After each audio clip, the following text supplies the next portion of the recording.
Listen 24/7. Online or with the app.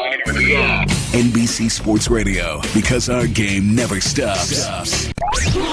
PW247.net. The legends, the look, the attitude. We miss the Attitude Era too. Pro Wrestling 24/7. Old school. Better known as Brutus the Barber Beefcake, 80s wrestler in the WWF. Ed Leslie, our Brutus the Barber Beefcake, as I mentioned before, who could for sure shed some light on the WWE product and the development of what we are in today, the new era of the sport of professional wrestling. Brutus, let's start here, man.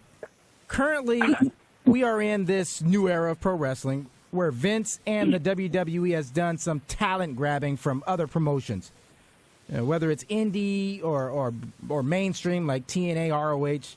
Do you see a comparison to what Vince did in the territory days to now? Wow, that's a serious question. Well, no, it's nothing like it. Nothing now at all like territory days. I mean, but originally Vince, that's how he got his territories really kicked off. The '83 thing was that Hogan stole everybody's talent. Stole Vern Gagne's talent. Hulk Hogan's stole Andre the Giant, who was Vern Gagne's talent. Stole people from Charlotte, Dusty Rhodes from Florida, guys from Charlotte, guys from San Francisco, guys from Dallas. He just stole from Florida. Stole guys from Georgia. Yeah. Everybody. Yeah. Put together the fucking stars of wrestling, the greatest thing ever happened to wrestling business. That, there was no writers, there was no choreographing of matches ahead of time or anything like that, but it was all right off the cuff.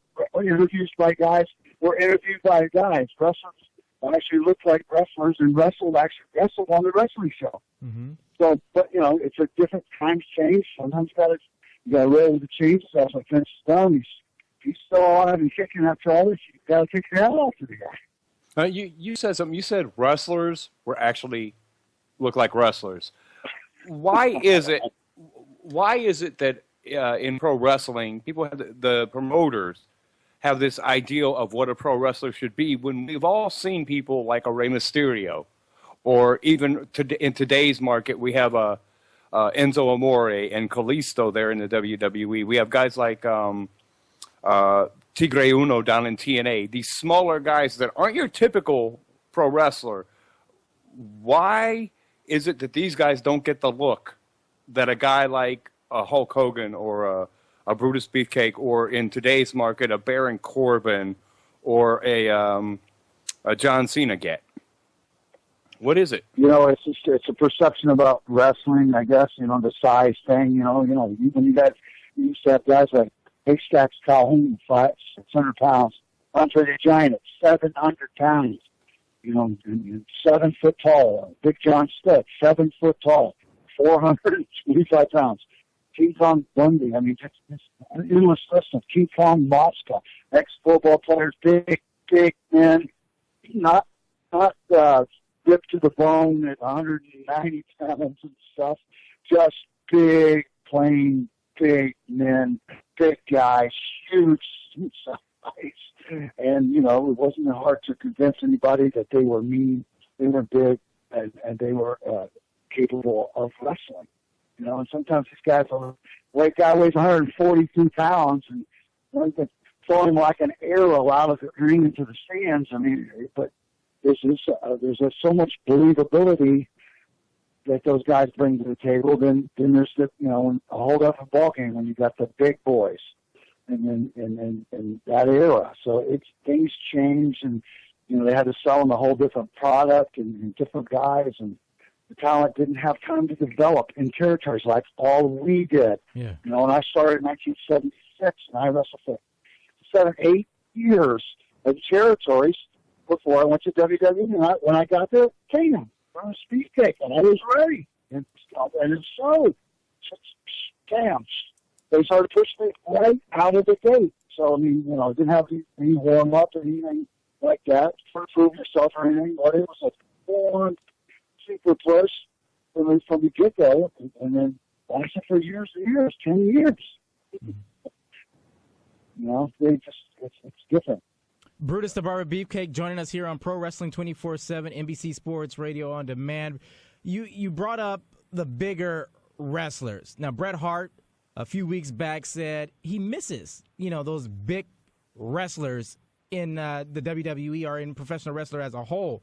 One Man Gang, John Tenta, these guys. You feel the same way? Oh, absolutely. I'm not as big as those guys, but I'm a guy 6'4", 270 pounds. That I was a small guy compared to the 6'6", 6'8" guys who weigh 390, 400, 420. That's a huge individual there.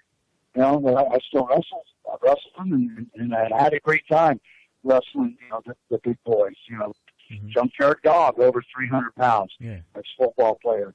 One Man Gang, wrestled him main event in Madison Square Garden, 20, whatever it is, 2,000 sold out show, and people standing on their chairs going crazy at the end. So it was really easy to work and have a match. With believability, and the guy popped it, chasing you around, gets a hold of you, and starts smashing on you. Boy, those people come out of the stands. They want to give it. We're losing you a little bit, Brutus, with your cell connection. Where you going at? Where are you at? I'm down in Clearwater, Florida. Clearwater, Florida. Well, they got cell connection down there. What's the matter with Clearwater? Well, you would think. I'll move around a little bit. Maybe can you hear me now? Yeah, I got you. Yeah. What do you keep in? You watch today's product. You keep in contact with any of the guys in today's product? I watch it when I can. I got a family getting down here with me, a new wife, and we're hitting the beach, cooking out, and I'm just enjoying life. I watch stuff when I can, but mostly, I don't talk to too many guys. Some of the older guys, Valentine was down here, the Nasty Boys, the Tonka, there's a bunch of some of the guys down here, Jim Duggan. I talked to Honky and Coco and so some of the guys from our era. I got you. But, I see them on the road. Billy Gunn was down here. It's always been a hotbed for wrestlers down here in the Tampa, St. Pete, Clearwater area. Back in the old days, everybody went down here. Now, Nick and I are having this kind of a disagreement about something here, Brutus. I look at the 1980s, and I call it, and I've heard it called this by other people, not just me, but it's the cartoon era in professional wrestling, where we had larger-than-life characters that were way over the top of the game. I mean, the personalities were just so out there. Even yours, you were a barber who's a pro wrestler. We don't have that anymore in pro wrestling, but now we're starting to see things like the New Day and the Vaudevillains and people like that coming back into the industry. These over-the-top characters that are not totally realistic, if you understand what I'm saying. And Nick and I are having a disagreement here because he says this was the rock and wrestling era, and I'm saying this was the cartoon era because we had a lot of Saturday morning pro wrestling that we don't have anymore. Well, there's a little bit to what you said. Yes, we did have a cartoon wrestling show, cartoon also. A lot of guys, I wasn't on that particular couple ones they did, but it was the rock and wrestling years. I have to go with people that brought MTV into the mainstream, Hollywood, and involved in the NFL. I mean, people, the national Baseball League, players want to come and hang out in the dressing room at the wrestling matches and stuff. And all of a sudden, it was a taboo in Hollywood.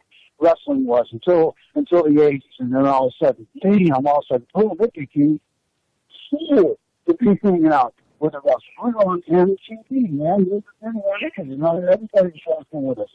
Mm-hmm. And guys were over the top, personalities were crazy, but that's what that's what it was all about. You know, we to make our mark in this history books, and we did.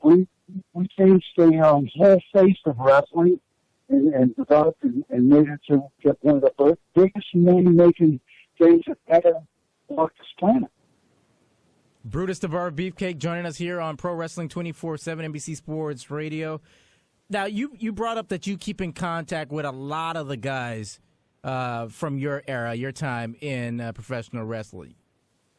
Jimmy Superfly Snuka was one of those guys. And we all know what he's going through right now.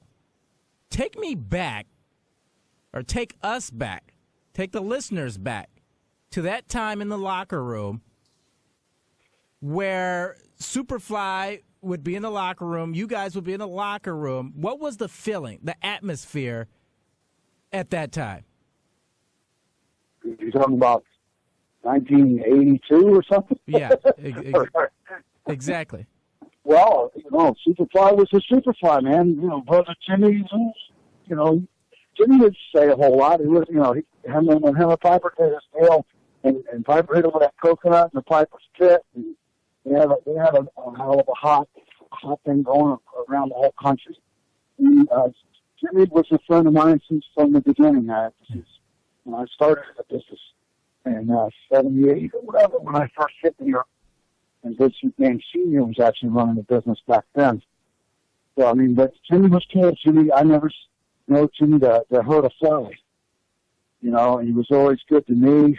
I wrestled Jimmy countless times over the years in different situations. And always, you know, and Jimmy and I have been friends for all these years. And I never had a problem. I'm very surprised at the whole thing. So you're saying there's no... I mean, you would vouch for him, in other words. I tend to, yeah. You know, I never saw Jimmy really, you know, getting in fights and provoking and things, or much less, you know, taking people's lives. I guess, you know, shit happens and accidents happen. Mm-hmm. Who knows? You know, I wasn't there. You know, I like to give people, especially my friends, the benefit of the doubt. Wow, Nick. Surprised at you. Brutus the Barber Beefcake joining us here on NBC Sports Radio, Pro Wrestling 24/7. With the current era of professional wrestling, we call it the sport of professional wrestling.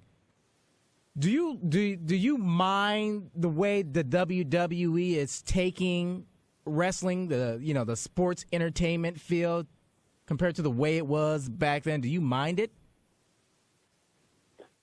Well, you know, they didn't really ask my opinion one way or the other, and it really wouldn't matter anyway. But, you know, it is what it is. You know, I may not agree 100% with the way things are being done. I might have went different directions and done a little bit different.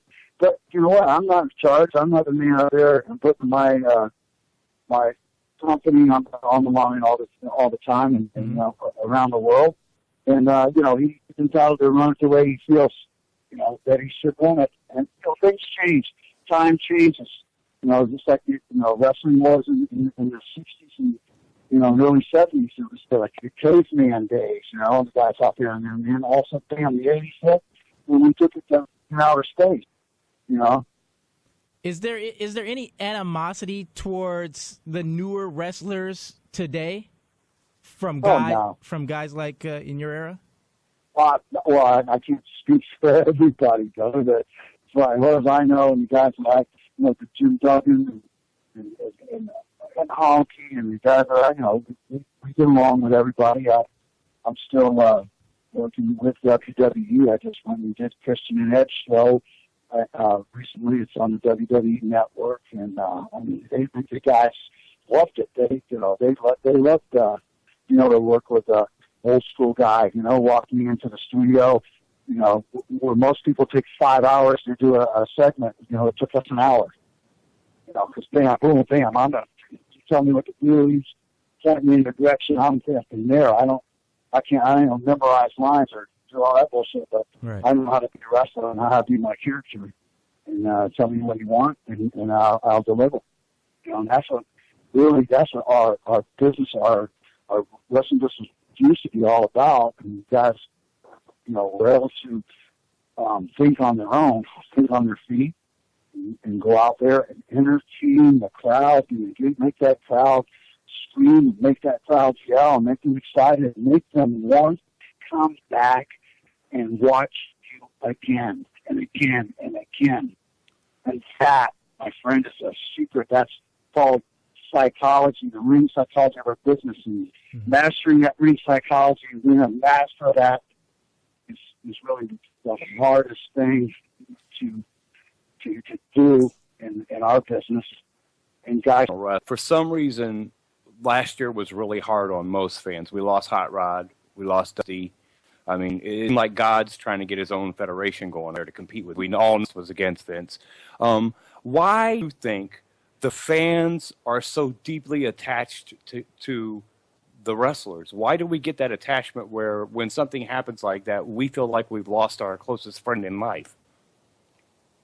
You know, it's just people, like you said, make a connection, you know, and the fans, and you know, and I'm on my 40th year. I just basically retired from the ring this year, 40 years, and people, you know, they get a connection to people and their gimmick or just their personalities or whatever you want to call it, and it's something that sticks with them. A lot of people that watched me when they were kids, you know, and now I'm running into them, and they're all grown up and they got families, and some of our grandparents and things like that. And you know, I thought, man, I saw, wow, I've never watched you and blah blah blah, and they look at me and go, oh, you can't be that old. I'm almost 60, brother. I started this thing back when I was 18 years old. Wow. And, you know, and I'm fortunate enough to have not sustained injuries in the ring that would, you know, in serious back injuries. Or, you know, I still have my own knees. I still have my own hips. You know, I don't have a fused back, 27, you know, cartilage operations on my neck. I'm one of the few of the kind of the lucky guys, you know, it's still all in one, you know, and it's a rare thing. Just so many of our guys have, you know, paid the price. It takes a huge toll on your body to perform with the ferocity that guys like me and my era guys perform, and especially when you're talking about, you know, decades, you know, and I've wrestled in 5 decades, and that doesn't sound possible, but 70s, the 80s, the 90s, 2000, now 2010, and it's 2016. Right. That's serious. That's covering some serious generations across a multitude of, you know, young people, old people, the real old people. Yeah. You come up in an era in pro wrestling when wrestlers we had kayfabe. You know, we kept it, the good guy was the good guy, the bad guy was the bad guy. And we seem to be we went through the Austin era where the line became extremely blurred. And now, do you think this new era in wrestling, we're going to be moving back toward that? This is your good guy, this is your bad guy, you boo him, you cheer him. Do you think we may be moving back toward that? I think so. I hope so. I think that that's one of the biggest things that's hurt, you know, the business as far as the fans can concern. Is that nobody can know who anybody is. You know, back in the 80s, man, there was a clear-cut, straight-off line drawn. It's so gray, you know. Mm-hmm. Either you're a good guy or you're a bad guy. There's no doubt about it. And I love Brutus Beefcake and Beth the Hammer Valentine, the World Tag Team Champions. We were bad guys, man, and we made no bones about it. And we had people chasing us down and throwing rocks at our eggs and everything in the world at us in our cars when we tried to leave venues like New York and everything, you know. Mm-hmm. Man, you really piss off some people. And that was, you know, you don't really see anything like that happening. we came out of Madison Square Garden, and there was 3,000 people on the street there in New York City surrounding the garden, and then we had a fire in the house. That's what I thought. And we had 500 people chasing this guy, and we're driving down the sidewalk, down to, crossing the garden there, bam, down the sidewalk, around the corner, with 500 people in our tail. I mean, you don't see that kind of. No, you do that now. There's a lawsuit. That kind of perception to the wrestlers, like back in those days, and the people really, took their wrestling serious, and oh yeah, it's changed a lot. But that's the nature of change, and times have changed, people have changed, and that's what happens. So I think wrestling, working to get more psychology and develop the characters more and things like that, and I think it definitely will help. Let me ask you this before we let you go, Brutus, and thanks a lot for coming on with us. Brutus the Barber Beefcake joining us here on Pro Wrestling 24/7 NBC Sports Radio. Has the WWE? Well, we know. Let me look at it this way. In professional sports, a lot of the guys that are retired, ended their career, they either go into broadcasting or coaching or your agent or something within the sport. Now, a lot of that has happened with professional wrestling, but certainly not enough because WWE's hiring, soap opera writers and things like that. Wouldn't it be better, in your opinion, that the retired wrestlers who, stopped wrestling, who walked away, stay in the business and work in the business in some other aspect rather than wrestling? Wouldn't that be more beneficial for professional wrestling? Yeah, in my opinion, it definitely would be. And it's just since so many of the guys aren't with us, and that would have all been great contributors to help the young guys coming in and the middle part guys struggling to try to find themselves, how to develop their characters and hone their skills in the ring, find themselves. Yeah, there's no doubt about it. I think it would have helped a lot. And I'm not sure why it didn't really happen. Quite a few wrestlers have worked for Vince over the years, but it seems like it's something that kind of slips through the cracks. I'm not really sure why. It's like they come, they work maybe a show. They get these Legends contract. They may work one or two shows, and then that's it. Become free agents, and then they leave. And not free agents, road agents, and then they leave. And then that's the last time we hear from them. I'm with you. I think retired wrestlers, wrestlers who are injured, who can't go anymore, should become agents or writers. That's how they give back to the industry. And number two, it makes the product so much better because these head writers and these writers from TV is just hurting. I mean, absolutely hurting the WWE. Yeah, it's tough because writers are writers and they do the best they can, but they're not wrestlers. And it's a different animal there, and learning ring psychology. You got to get in the ring to do that. Yep. So, never been in the ring. You never stood out there in front of a crowd of 2,000 or maybe it's 35 people, in a little town somewhere in Pensacola, Florida. Or now you're in front of, 92,000 in Toronto, in the Dome there, 100,000 people in, Pontiac, Michigan, or London in the stadium, 100,000 people. How can you tell somebody about that when you haven't experienced it? There's no, it's really hard to explain it. Yep, you're right. Brutus the Barber Beefcake joining us here on Pro Wrestling 24/7 NBC Sports Radio. Harry, you have anything else to add? Yeah, I would like to give a big shout out to Steve Stasiak, who made all this possible for us here. I was just about to say that, man. Yeah, you just read my mind. Thanks to Steve and Brother Nathan, and making this possible. I love talking to you guys, man. Hey, please don't hesitate to call me again or send word. I'll be happy to come on anytime and rap with you. Not a problem. Absolutely. We'll do it again then. Hey, never know. I might be in 6-4 months. I might wind up being an agent.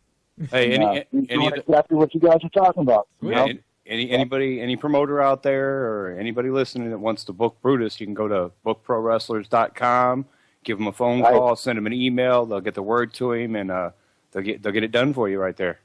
Thanks a lot, Brutus, for coming on with us. Brutus the Barber Beefcake right here on NBC Sports Radio, Pro Wrestling 24/7.